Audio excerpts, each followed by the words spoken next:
Don't forget to like, comment, share and subscribe, and do consider supporting the channel via PayPal or Patreon. You'll find the links in the video description. I'd like to celebrate the victory of Ramesh Babu Praggnanandhaa in the Rejkjavik Open by looking at another of his games. This is his round 4 game, and it shows his tactical ability and his eye for the attack as well. Now, Prag is 16 years old. He's making great strides at the moment. I mean, obviously winning this tournament is something, but you know, in the Charity Cup, the online rapid tournament just a few weeks ago, played incredibly well, almost qualified through the preliminary stage, and clearly, you know, he's going to be something special in the future. The Rejkjavik Open wasn't an elite event. You know, if you look at the players he played, you can't compare it with some, you know, Super GM all play all. However, I think what his victory did show is that he has real fight. You know, he's match fit and he can find his way out of very difficult situations and put people away very well, as we're going to see here. So Prag is white. He's playing French international master Pierre Laurent-Paoli, who's also pretty young. He's about 20, 21, something like that. Anyway, Prag with white. It's a ragazine, this opening with d5 and bishop b4, very popular at the moment. Can often lead to double-edged positions, so you can, and it has some solidity as well, so you can understand why it's pretty popular for black. So the check forces the knight to c6 in order to defend the bishop, and that means this c-pawn is blocked, which makes it a bit harder for black to challenge white's centre, with, or at least with c5 anyway. But black does bring out a piece, and black can use that use that to break in a different way, as we're going to see. Anyway, it's a pretty standard variation. Queen comes back. Its job has been done on a4. And actually, we transpose back into a pretty standard line of the Nimzo. You can reach this via the Queen c2 Nimzo, actually.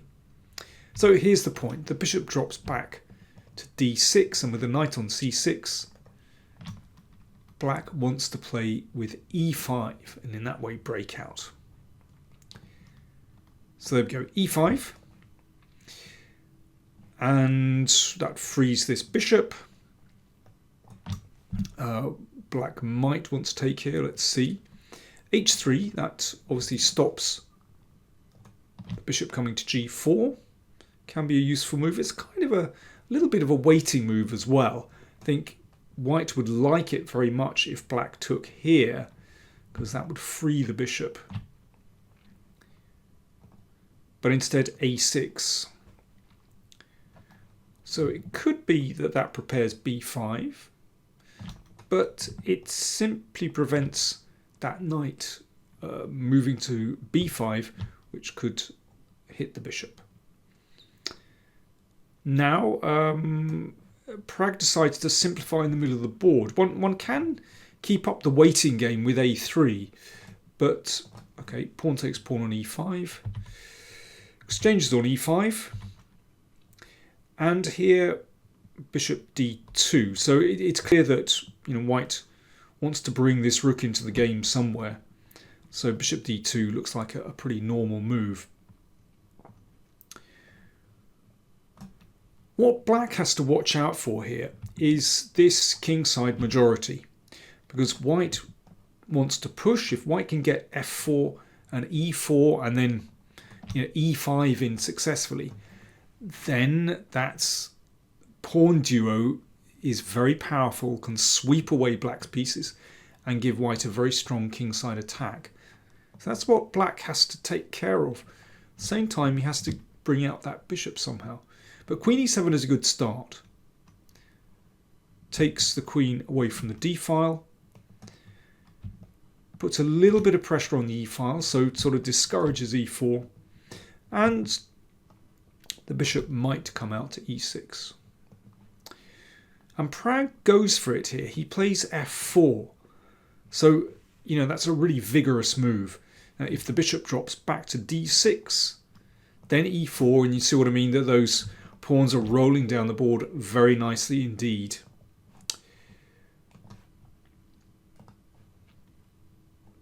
So after f4, bishop takes and bishop takes. Right. Okay, I'm going to flip the board. Black to play. How would you play with black in this position? What would be your first thought here? I'll have a little slurp of tea. You have a little think. That's the bargain. Well, here, black decided to take that pawn on e3. I have to say, that is a very brave decision. Bishop d7 strikes me as sensible, even though black has given white these two beautiful bishops. This bishop might well come out to c6 or possibly b5 to exchange off this one. And I think this is kind of sensible. At the moment, it's not possible to push. You can see that can just be taken. Bishop e5 is an interesting move to cover the e-file. But, this one's not so clear. That bishop finds a good station on c6. And, even though white can try to get this in, well, it's clear that, it's not going to e5 in a hurry. And, there's definite counterplay here. So I think bishop d7 is a sensible move. Instead, black took that pawn on e3. Now that really plays into Pragg's hands. I'm sure he was praying for his opponent to do this. Let's flip the board back and look at it from white's viewpoint. So a check, and the king comes to h2. Fine, tucks away there on a dart square. And now, white threatens to hit the queen somehow. Maybe rook e1, maybe rook f3 to g3. White's pieces are lined up beautifully on these diagonals. And, if a rook can join in the fun, let's say on g3, then black's king could be in trouble. So queen b6, and Pragg decides just to play rook f3 anyway. It's pretty crude, but it might be very effective. And here is, it's already quite a tough position for black. This bishop still has to come into the game. The queen's rook needs to come into the game. So what do? Should you play bishop e6? But then bishop d3. And you can see that there's already a threat to h7. And, something like this. This could be pretty nasty. Queen c3 hitting that pawn. Well, just watch this. So bishop d5. Now that pawn is covered, but check here. And now, very simple idea. Bishop c2, followed by queen d3, and nasty stuff.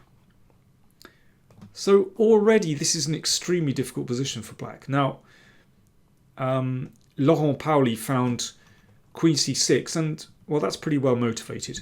The queen attacks the bishop, but also perhaps prepares to put the knight on e4, blocking out that diagonal and perhaps menacing a bishop. So that's why bishop d3 was played. Obviously the bishop had to be taken care of, but now the queen and bishop cover e4, but also they're looking down at h7, the queen and bishop. So h6. Now rook d1. One would like to play rook g3 here, but I think knight h5, it looks incredibly risky. I'm kind of doing a double take on it even as I play it. I think black can get away with that. Hitting the rook, and obviously the rook can't move up because the bishop will take it. So the rook has to just move back. So Pragg just plays rook d1, and I think that's sort of directed against potentially the bishop wanting to develop here. So that looks a little bit scary when the rook is opposite. And, there are all kinds of tactics that might develop there. So rook e8. I think black is still thinking of putting that knight on e4. And once again, rook g3 can be met by knight h5. It looks so risky, but it seems possible. The knight defends the pawn and attacks the rook. And here Pragg played a very calm move. I think there's a tendency in such positions to rush it. You're a pawn down. You've got these bishops. You want to go on the attack somehow. But Pragg just played queen b1. It's an incredibly cool move. And that steps out of this pin, so it might be easier to move this bishop somewhere. Who knows, maybe to e5. Maybe sometimes taking here, but of course it avoids a queen exchange.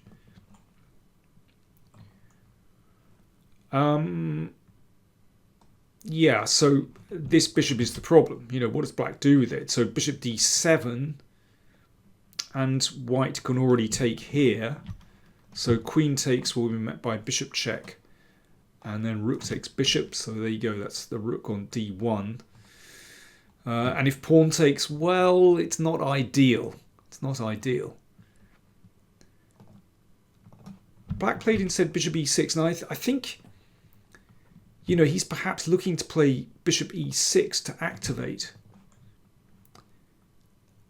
And he's prepared to allow these pawns in front of the king to be damaged, because it feels like he's getting his bishop into the game. Maybe d5, maybe c4 in some cases, and he wants to play his rook to d8. Well, given time, this is all very well and seems quite nice, but does black have time for this? Well, just watch how Pragg takes the game by the scruff of the neck. First of all, bishop e4. Okay, attacks the queen. It's all threats now. The queen has to move. Rook g3 check, another threat. And here is one of those incredibly difficult decisions for black. Do you tuck your king in the corner, or do you head for the middle where it might actually have more security, given that there are these pieces there and the king might slip out to e7. It's not an easy one, but after king f8, white has a really strong move here, and that's bishop h7. Looks incredibly crude. Obviously, it sets up this move, but there's more to it than that. F5 might be coming now to open up the e-file, and that would really nobble the king there. And if f5, queen c2, it's a weird position. The bishop is sort of trapped there, but actually f5 creates fatal weaknesses. Queen c3 coming. With maybe looking in both directions actually. No, but queen c3 looks down here basically. And if queen c6, here's a beautiful move. Queen f2 with the idea queen d4 or rook g8 and then queen h4. So it's beautiful, looking in both directions. Strange position, but actually incredibly good for white.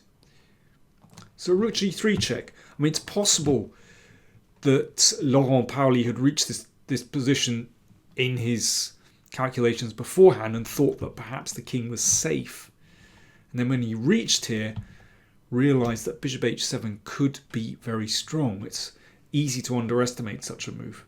Anyway, he played king h8. Now watch what happens. More threats. f5. Hits the bishop. Whoops. Bishop c4. Queen c1. Hits the pawn. King protects the pawn. Rook d4. Hits the bishop. Every move there's a threat. Bishop here. Bishop d3.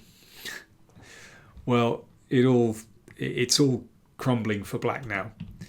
The bishop hits the queen, but also, of course, if that's taken, then queen h6. We've seen this lovely checkmate at the side of the board before. The old lawnmower mate or double barrel shotgun mate, however you want to call it. I call it the laser beam checkmate. So bishop d3 played, queen e5, black just about hanging on, but watch this. Rook h4, another threat. Of course, queen takes wasn't working because of rook h4 and bishop h5. But rook h4 threatens queen h6. A capture. And now, well, there are a few ways for white to win this position. Of course, all we need to do is distract the queen and it's checkmate. And there are several winning moves for white. But I think Pragg selects the most elegant, queen c4. Threatening queen f7, as well as exchanging on e2, followed by rook h5 mate. Absolutely no defense. And so Laurent-Paoli decided to take here and allow rook takes h5 checkmate. A wonderful final position. So yeah, as I said, from a certain point it was just threats all the way. This position from bishop e6 for the next 10 moves or 10 moves, it's all forcing moves. Just watch this again. Bang. Here we go. Bang. Queen c1. Rook d4. It's just like, you know, the guy was just being hit and just couldn't stand up, basically. A fantastic sequence of moves. There you go. Against a fearsome attacker like Pragg, who's just got a nose for this kind of attack. You have to be incredibly careful. So once again, congrats to Rameshbabu Praggnanandhaa for his victory in the Rejkjavik Open.